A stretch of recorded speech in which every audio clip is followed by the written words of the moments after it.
السلام علیکم خواتین و حضرات، سب سے پہلے میں ایک وضاحت کرنی ضروری سمجھتا ہوں کہ میرا تعلق نہ ارباب سیاست و صحافت سے ہے اور نہ ہی میں خود کو ایکیڈیمکس یا دانشوروں کی کیٹیگری میں شمار کرتا ہوں۔ عمر میری سفارت کاری میں گزری، جس کو آپ بیوروکریٹ بھی کہہ سکتے ہیں، لیکن وہ بیوروکریٹ جو ملک کی نمائندگی کرتا ہے باہر کی دنیا میں۔ اور جب میں ریٹائر ہوا آج سے 20 سال قبل، اپنے آبائی شہر واپس لوٹا تو میں نے کیونکہ جب تک میں سفارت کاری میں رہا تو بہت جھوٹ بولتا رہا، اپنی مملکت کے لیے، اپنی ریاست کے لیے بولنا پڑتا ہے۔ سفارتکار ہوتے ہی وہ ہیں جو باہر جا کر ہمیشہ جھوٹ بولتے ہیں۔ تو جھوٹ بول کر واپس آ کر مجھے اچھا لگا، لیکن میں نے اتنا گرد آلود ماحول میری سانسوں میں آنا شروع ہوا۔ لاہور میرا آبائی شہر ہے، تو مجھے یوں محسوس ہوا کہ میرے ملک کے مسائل تو باہر کا کوئی ہے ہی نہیں، سب کے سب مسائل ملک کے اندر کے ہیں۔ اس دن سے میں نے 2 کیلکولیٹڈ فیصلے کیے۔ ایک یہ تھا، اور وہ میرے 40 سالہ اس تجربے کی بنیاد پر جو میں نے باہر سفارتکاری کے دوران آبزرو کیا تھا، کہ باہر ہر اس ملک میں جہاں انگریزی زبان نہیں تھی، اور مجھے اکثر میں ایسے ممالک جانا پڑا، وہ لوگ ہمیشہ اپنی زبان میں بات کرتے تھے۔ حالانکہ جب میں ان کے ساتھ گولف کھیل رہا ہوتا تھا یا سوشل ایکٹیویٹیز میں ہم پارٹیسپیٹ کرتے تھے تو وہ میرے ساتھ انگریزی بول لیتے تھے، لیکن جب وہ اپنی ریاست کی نمائندگی کرتے تھے تو وہ ہمیشہ اپنے ساتھ ایک مترجم رکھتے تھے، کیونکہ ان کی زبان میں پورے طریقے سے نہیں سمجھ سکتا تھا۔ وہ میری انگریزی سمجھ لیتا تھا، لیکن یہ ضروری ہوتا تھا کہ اس کا انٹرپریٹر ہو۔ تو میں نے فیصلہ جو کیا، پہلا فیصلہ میرا کیلکولیٹڈ فیصلہ، کہ میں اب اپنی عمر میں وہ پرائی زبان انگریزی، چاہے میں جتنا بھی عبور ہو، کیونکہ میں ہر اپنا کالم، کتابیں سب انگریزی میں لکھتا ہوں، مگر میں نے کہا میں بات جب کروں گا اپنے دل کی تو اپنی زبان میں بات کروں گا۔ اور دوسرا فیصلہ، اس کا کسی حد تک آج کے ابھی جو باتیں ہوئی ہیں، ایاز امیر صاحب نے تو آج بہت ہمارے لیے کہتے ہیں نا دانائی کے دروازے کھول دیے ہیں، تو اس کا تعلق اس مسئلے سے ہے۔ اور وہ میرا فیصلہ یہ تھا، حالانکہ اس وقت میں 2004 میں واپس آیا تھا، ریٹائر ہونے کے بعد 2 سال میں یونائٹڈ نیشنز میں کنسلٹنسی کر رہا تھا، کیونکہ ان کو مدد دے رہا تھا اس انٹرنیشنل فائنینسنگ فار ڈیولپمنٹ کے پروسیس کو، جس کو میں نے چیئر کیا تھا ایز ایمبیسڈر۔ مگر جب وہ میری مدت پوری ہو گئی تھی تو میں نے حکومت کو کہا تھا مجھے ایکسٹینشن نہیں چاہیے، میں صرف یونائٹڈ نیشنز میں کنسلٹنسی کے طور پر یہ 2 سال ان کی مدد کر دوں گا۔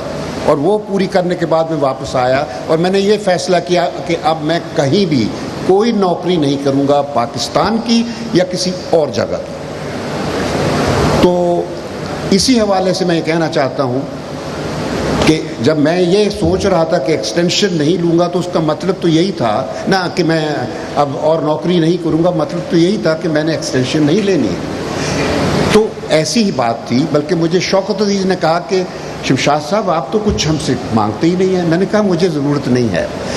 میں جب نوکری میں تھا ایز فارن سیکرٹری، اس پوزیشن میں میں ریکمنڈیشنز کیا کرتا تھا، میں نے کبھی کسی کا کیس ریکمینڈ نہیں کیا کہ یہ ایکسٹینشن ہونی چاہیے۔ جس نے 60 سال کیے، میں کہتا تھا اس کو گھر جانا چاہیے، کیونکہ قانون یہ ہے۔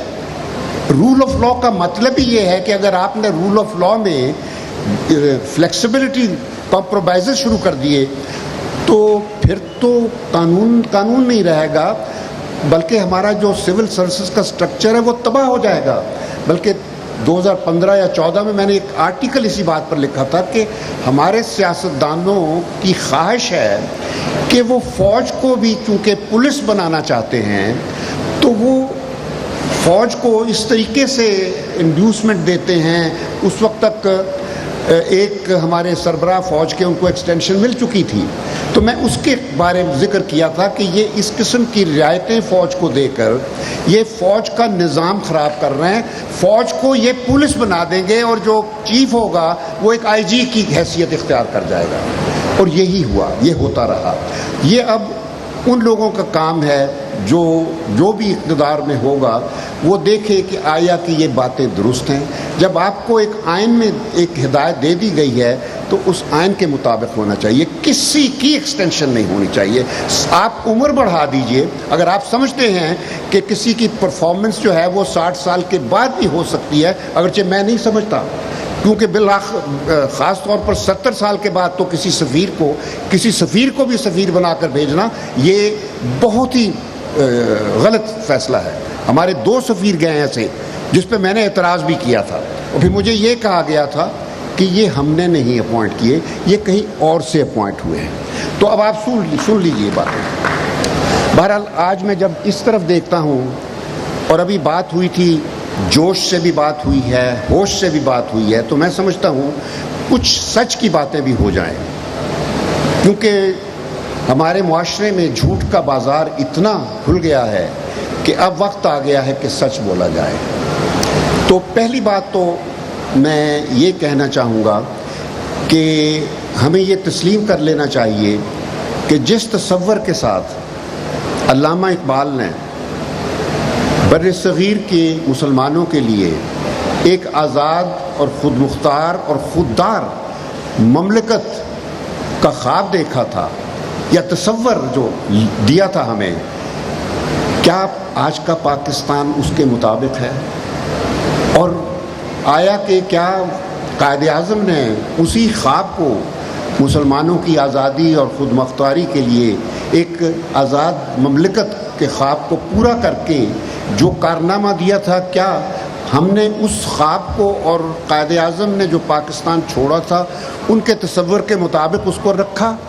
تو جواب یہی ہے کہ ہم نے, اگر آج قائد اعظم زندہ ہوتے تو وہ مایوس ہوتے, اگر امبیرس نہ ہوتے, بلکہ میری خیال میں تو وہ بہت زیادہ امبیرس ہوتے. جہاں تک یہ رجیم چینج کے سوال کا ہے, میں شروع دن سے ایک مختلف نظریہ رکھتا ہوں, اور یہ میں نے ٹیلی ویژن پر اکثر اپنی بات یہ کی ہے, اور وہ یہ ہے کہ سازش تو ہوتی ہے, یہ دنیا میں بہت عام ہے, اور بالخصوص جب بڑی طاقتیں شامل ہو جائیں تو سازش ہوتی ہے, مگر وہ بڑی طاقتیں سازش نہیں کرتی. یہ پلیز ذرا اس کو سمجھنے کی کوشش کریں کہ امریکہ پاکستان کی آزادی کے بعد ہمیشہ سے ہماری معاملات میں بالخصوص سیاسی معاملات میں مداخلت کرتا رہا ہے. وہ اس کا پریروگیٹو تھا, کیونکہ ہم نے پہلے دن سے اپنے آپ کو امریکہ کے رحم و کرم پر چھوڑ دیا تھا.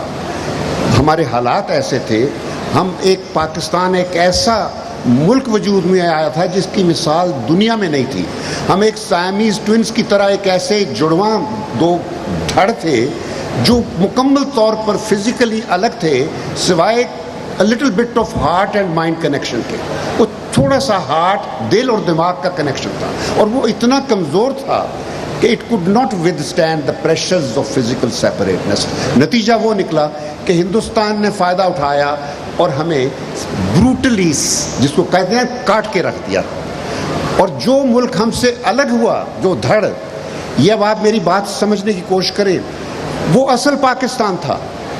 یہ اصل پاکستان نہیں ہے جس میں ہم آج رہ رہے ہیں.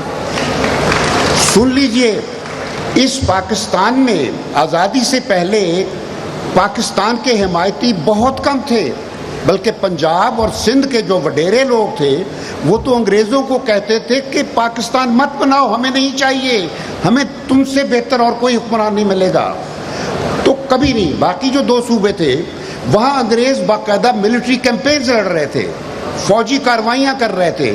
تو انگریزوں نے جبکہ ہندوستان کے بقیہ تمام صوبوں میں اور ریاستوں میں ایک پولیٹیکل پروسیس شروع کیا تھا جہاں لوگوں کو ووٹ دے کے مقامی کونسلیں بنتی تھیں اور ایک کانگریس پارٹی تشکیل میں آ گئی تھی, تو وہ باقاعدہ ایک سیاست کا ان کو ایکسپیرینس اور ایکسپوجر مل رہا تھا.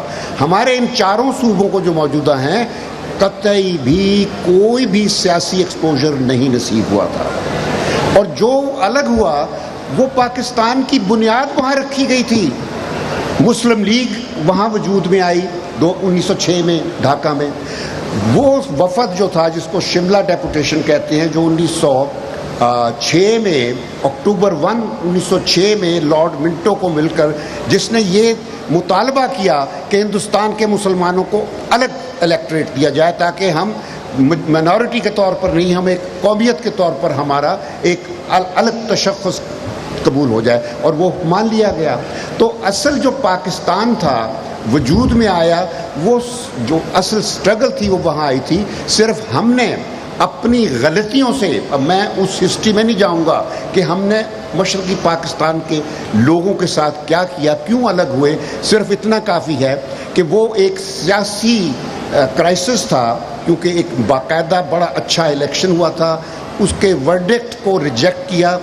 ریجیکٹ کس نے کیا کہ جو میجورٹی اکثریت والی پارٹی اس کو اقتدار نہیں دیا گیا, اور فوج اور بھٹو نے مل کر ایک ایسا سٹینڈ لے لیا جس کے بعد ظاہر ہے جو ہونا تھا وہ ایک المیہ پاکستان کا پیدا ہو گیا. تو اس قسم کے المیے ہوتے رہے ہیں. باقی باہر سے تو مداخلت ہوتی ہے, کیونکہ ہم نے روس کو شروع میں ہی ناراض کر دیا تھا. ایسے اب یہ تاریخی واقعہ ہے, آپ لوگوں کو شاید نہ پتہ ہو کہ جب ہم آزاد ہوئے تو ہماری جتنی بھی سول ملٹری کنیکشنز والی امپیریل کنیکشنز والی جو سول ملٹری بیوروکریسی تھی, اس سب کی جو توجہ تھی اور ذہنی قربتیں تھیں وہ امریکہ کے ساتھ تھیں. وہ مغرب کو اپنا آقا سمجھتے تھے آزادی سے پہلے بھی. تو انہوں نے جب یہ زور توقع رکھی کہ امریکہ اب ہمارے پرائم منسٹر کو دعوت دے گا, وہ توقع پوری نہیں ہوئی, اور پریزیڈنٹ ٹرومن نے لیاقت علی کو دعوت نامہ نہیں دیا. بلکہ یہ ہوا کہ ٹرومن کی تو خواہش تھی کہ پاکستان بنے ہی نہ, امریکہ کی شروع میں یہ خواہش تھی, اور انگریزوں کو کہا, چرچل کو کہا گیا کہ تم یہ کیوں بانٹ رہے ہو, ہمیں انڈیا اکٹھا چھوڑ کے جانا چاہیے کیونکہ ہمیں لڑنے میں آسانی رہے گی سوویت امپائر کے ساتھ. تو انگریزوں نے کہا کہ نہیں, ہم تو بس تنگ آ گئے, جانا ہے, تو وہ الگ ہو گیا. لیکن اصل چیز یہی ہے کہ جب پاکستان پھر بنا تو ٹرومن نے پاکستان کو وہ توجہ نہیں دی جو نہرو کو دے رہا تھا. اس کی خواہش تھی کہ نہرو کے ساتھ, نہرو کی ساری توجہ روس کی طرف تھی, تو ایک عجیب ڈائلیما تھا ہر طرف. تو ہم امریکہ کے ساتھ دوستی کرنا چاہتے تھے, امریکہ نہرو کے ساتھ کرنا چاہتا تھا, نہرو روس کے ساتھ کرنا چاہتا تھا.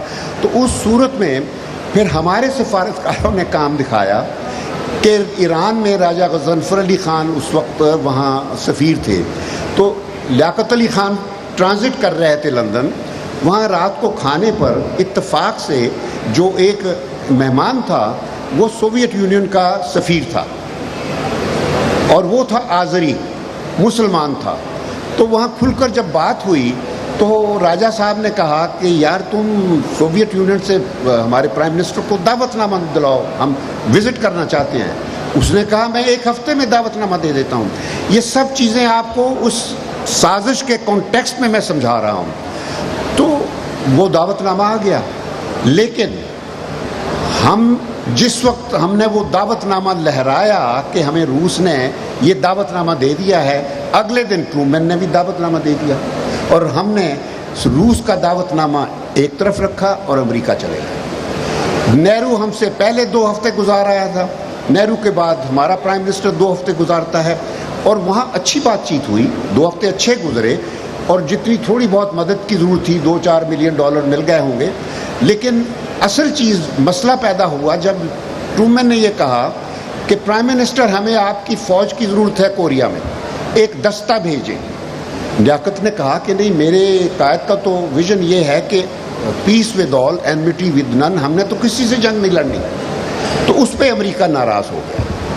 لیاقت علی واپس آتا ہے اور لیاقت علی کے پھر ہمارے سفارتکار نے کہا جی اب چین چلتے ہیں، روس چلتے ہیں. تو 2 ہفتے پہلے روس جانے سے لیاقت علی ختم ہو جاتا ہے. تو یہ مت سمجھیے کہ سازش امریکہ کرتا ہے. امریکہ کا جو ناراضگی ہے وہ ہم لوگ دیکھتے ہیں. یہاں ہماری قوم ہے، ہم اندر سے سازش کرنے والے ہم خود ہیں، اور یہ ہمارا وتیرہ ہے، ہماری ثقافت ہے. میں اس کی مثال آپ کو اور دیتا ہوں. جب رنجیت سنگھ یہاں پھرتا تھا گھوڑے پر، ایک سکھ سرکردہ لیڈر کے طور پر، ینگ لڑکا 13-14 سال کا، تو ہمارے لوگوں نے، اندرون شہر کے لوگوں نے، اس وقت افغان رولر ہوتا تھا، مغل نہیں تھا، افغان رولر تھا لاہور کا، تو اس کو رنجیت سنگھ کو بولا تم رات کو آؤ قبضہ کر لو، ہم یہ لاہور شہر کے سارے دروازے تمہارے لیے کھول دیں گے. کہتا ٹھیک ہے. وہ دروازے کھلے ہوئے، رنجیت سنگھ نے لاہور قابو کیا، لاہور کے بعد اس نے پنجاب پورا قابو کیا اور امپائر بنا لی، ایمپرر بن گیا رنجیت سنگھ سکھوں کا. تو یہاں ایک مغلوں کے ہوتے ہوتے ایک نئی امپائر بنی. تو کیسے بنی؟ سازش کرنے والوں نے دروازہ اندر سے کھولا تھا. تو ہم بہت ماہر ہیں. ابھی بھی یہ جو واقعہ ہوا ہے، صرف امریکہ نے ہمارے سفیر اسد مجید کو بلا کر یہ کہا کہ ہمیں تمہارے پرائم منسٹر کی پالیسیاں پسند نہیں ہیں. اس کو کیسے پسند ہوں گی؟ تو ہمیں پتہ چلا ہے کہ یہ ووٹ آف نو کانفیڈنس ہو رہا ہے، اور اگر یہ ووٹ آف کانفیڈنس کامیاب ہو جائے گا تو یہ ہوگا، اگر نہ ہوا تو یہ ہوگا. یہ اگر سازش کرنی ہوتی تو کوئی سازش کرنے والا اپنی نیت اس طرح واضح کر کے نہیں بتاتا. سازش اندر سے ہوئی ہے. اب میں اس کی وہ تو اب آپ دیکھ لیجئے. یہ میں البتہ آپ کو کہہ سکتا ہوں، ایک تجویز دی گئی ہے کمیشن بنائیں. یہ میں نے ایک دن لائیو ٹیلی ویژن میں کہا تھا کہ خدا کے لیے کمیشنوں کا کھیڑا چھڑ دو. کمیشن ہمارے ہاں آج تک بھی کچھ نہیں نتیجہ نکلتا. کوئی بھی کمیشن لے لیجیے، چاہے وہ حمود الرحمان ہے یا شفیق الرحمان ہے یا رحمان ملک کا کمیشن ہے یا کسی کا بھی سمجھ لیجیے، کسی کمیشن کی رپورٹ کسی نتیجے پر نہیں پہنچتی. یا وہ آرکائیوز کا حصہ بن جاتی ہے یا پھر ردی کی ٹوکری میں چلی جاتی ہے. تو آپ اپنا بھی وقت ضائع کریے، چھوڑ دیجیے. اس کی بجائے ایک اپروچ نئی بنائیے. وہ یہ ہے کہ علامتوں کے پیچھے بھاگنا بند کر دیں. علامتیں کیا ہیں؟ علامتیں یہ ہیں کہ جی عدالتیں انصاف نہیں کر رہی ہیں. بس میں ختم کر رہا ہوں. عدالتیں انصاف نہیں کر رہی ہیں، پارلیمنٹ قانون سازی نہیں. یہ مسئلے نہیں ہیں، یہ علامتیں ہیں ہمارے مسئلوں کی.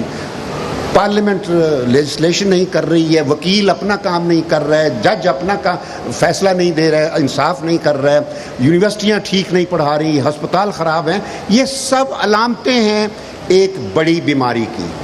آپ کا فوکس ہونا چاہیے وہ بیماری، اور وہ بیماری ہے کہ rule of law based governance اس ملک کو درکار ہے. وہ ایک دفعہ ہو جائے گی تو آپ کے لوگوں آلریڈی جب سے یہ پچھلے 3-3.5 سال آئے ہیں، میں نے دیکھا ہے کہ ذہنیت میں تبدیلی آنی شروع ہو گئی ہے. اور جو کوئی سمجھتا ہے کہ 2 سالوں میں یا 3 سالوں میں یا 2 ہفتوں میں کوئی تبدیلی آ جائے گی، وہ بیوقوف ہیں. ان کو یہ نہیں پتا کہ حالیہ صدی میں دوسری جنگ عظیم کے بعد جتنی بڑی تبدیلیاں جو ٹرانسفارمیشنز ہوئی ہیں، اس میں چائنا ہے، جاپان ہے، کوریا ہے، سنگاپور ہے، ملیشیا ہے، انڈونیشیا ہے، اور حال ہی میں روانڈا جیسا ملک جہاں ایک میسو میسیکر ہوا، وہاں ایک بڑا دبلا پتلا سا ملٹری جنرل آیا پال کگامے. اس نے 15 سال میں اس ملک کا نقشہ بدل دیا. وہ جو اتنے ٹرائبل وارفیئر وہ ختم ہو گئی، نیشنل ہارمنی آ گئی، اور وہ اکنامک ترقی کے راستے پر چل پڑا ہے کیونکہ اس کے پاس اقتدار ہے مضبوط، اس کو چیلنج کرنے والا کوئی نہیں. تو میں شروع سے یہ کہتا ہوں کہ ہمارے لیے یہ جو پارلیمنٹ کا اپنا سٹنٹ کھیلا ہوا ہے نا اس وقت، سرکس جو، یہ ختم ہونا چاہیے. پارلیمنٹری فارم آف گورنمنٹ یہ صرف کرپشن جہاں اصل پیدا ہوا تھا یہ برطانیہ، وہاں بھی فیل ہو گیا ہے. امریکہ میں بھی یہ سسٹم فیل ہو رہے ہیں. ہمیں وہ اپنا سسٹم اپنانا ہے جو ہمارے مزاج کے مطابق ہوگا. ہم ہیں خلیفاؤں کی قوم، لیکن